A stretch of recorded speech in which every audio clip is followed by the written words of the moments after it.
भगवान श्री कृष्ण इस प्राकृत जगत में भाद्र कृष्ण अष्टमी को आए थे, अवतरित हुए थे अपने धाम से, और आगरा से बिल्कुल ही निकट वह स्थान है कृष्ण जन्म स्थान मथुरा में, जहाँ भगवान आए थे। तो भगवान के दिव्य जन्म कर्म की चर्चा करना, इसको समझना, यह बहुत महान कार्य है।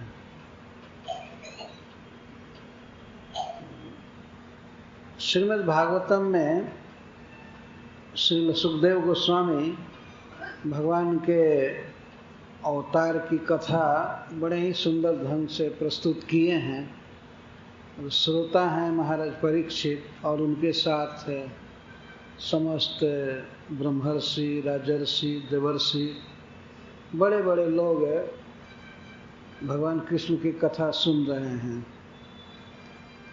परीक्षित के साथ। तो आज यह प्रसंग कहा जाएगा कि श्री कृष्ण किस तरह माता देवकी से अवतरित हुए। सुखदेव गोस्वामी कहते हैं, देवक्यां देवरूपिण्यां विष्णु सर्वगुहाशयः आविरासीत् यथा प्राच्यं दिसिन्दुरिव पुष्कलः। देवरूपिण्यां देवक्यां, देवकी देवरूपिणी है। देव का अर्थ है श्री भगवान। भगवान के रूप जैसा जिसका रूप है, अर्थात जिसका रूप सच्चिदानंद विग्रह है, जैसे भगवान विष्णु सच्चिदानंद घन है, उनका शरीर प्राकृत नहीं है, पांचभौतिक नहीं है, उसी प्रकार माता देवकी का देह भी पांचभौतिक नहीं है, वह नख से शिख तक पूर्ण चिन्मय है, सच्चिदानंद। तो ऐसे देवकी से भगवान श्री कृष्ण, भगवान विष्णु उसी प्रकार प्रकट हुए जैसे प्राची दिशा, पूर्व दिशा में चंद्रमा उदित होता है।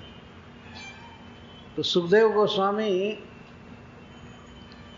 यह बात कह रहे हैं कि वह अष्टमी की रात थी, आधी रात, और चंद्रोदय का समय था। अष्टमी की रात में चंद्रमा उगता है तो उस समय वह आधा हो जाता है। भादो की अष्टमी तिथि को चंद्रमा आधा हो जाता है।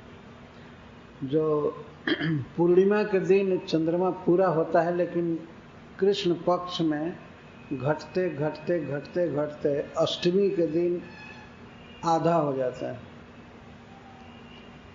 परंतु सुखदेव जी कहते हैं कि पूर्व दिशा में चंद्रमा पुष्कल उगा, पूर्ण कला से उगा उस दिन। सामान्यतया ये नियम है कि अष्टमी तिथि को चंद्रमा आधा उगता है, परंतु चंद्रमा के वंश में भगवान का अवतार हो रहा है, चंद्रवंश में, तो इस आनंद के कारण चंद्रमा पुष्कल उगे। दिशि इंदुरिव पुष्कल, यह बिल्कुल स्वाभाविक है। इस वंश के प्रवर्तक चंद्र हैं, तो चंद्र अपने वंश में भगवान को जन्म लिया हुआ देख करके आनंद से प्रफुल्लित हो गए और पूर्णिमा के चांद जैसा वे उगे। ये विशेषता है। श्रीमद् भागवत के श्लोकों पर ध्यान देने से बातें साफ समझ में आ जाती हैं। जैसे पूर्व दिशा में पुष्कर पूर्णिमा का चांद उगता है, उस प्रकार भगवान विष्णु माँ देवकी के गर्भ से उदित हुए।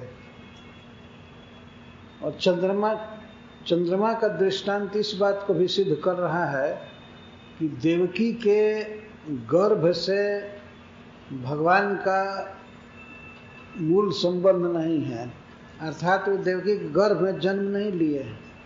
जैसे चंद्रमा पूर्व दिशा में जन्म नहीं लेता है, वो पूर्व दिशा में प्रकट होता है।